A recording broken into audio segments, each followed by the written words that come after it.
So yun lang naman pinagkaiba guys ng Batman and Batgirl is the Jubilee bracelet lang niya. So if you have any GMT pa na naka-Jubilee kayo, pwede nyo actually swap. What's up guys? Another watch, another day. We're here with Brother Franz, of course. We're getting this one, the Batman na Reborn 2022 126710 na BLNR and 2023 Batgirl. Both are the same reference number even sa card nila. So the only difference is yung Jubilee bracelet. So if you have any GMT pa na naka-Jubilee kayo, pwede nyo actually swap. Gawin tong Batgirl, gawin tong Batman, kayo bahala. Pwede yung gawin. Actually, lahat naman ng GMT ganun pwedeng gawin eh. Except sa root beer lang, wala talagang Jubilee ang root beer. 100 to 150k difference.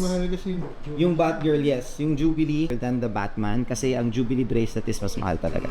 Ayan siya guys.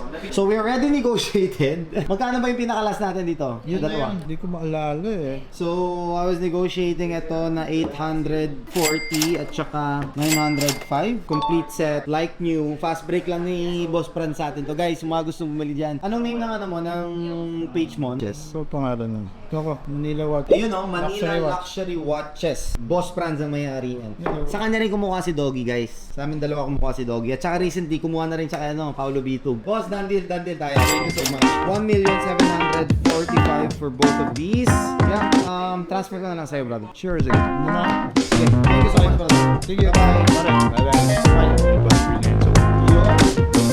Sa wakas, may stock na rin tayo ulit ng Batman tsaka Batgirl. Guys, Batgirl flies like pancakes talaga. Sobrang bilis ng Batgirl. Ka-transfer ko na lang yung payment ngayon to his bank account. Enroll naman na siya sa akin. Usually, yung mga traders dito sa Philippines, we also trade, we also sell to each other, we also magka-fast breakan kami. Lalo na pag yung isa may oversupply, yung isa walang supply. So, that's what happens.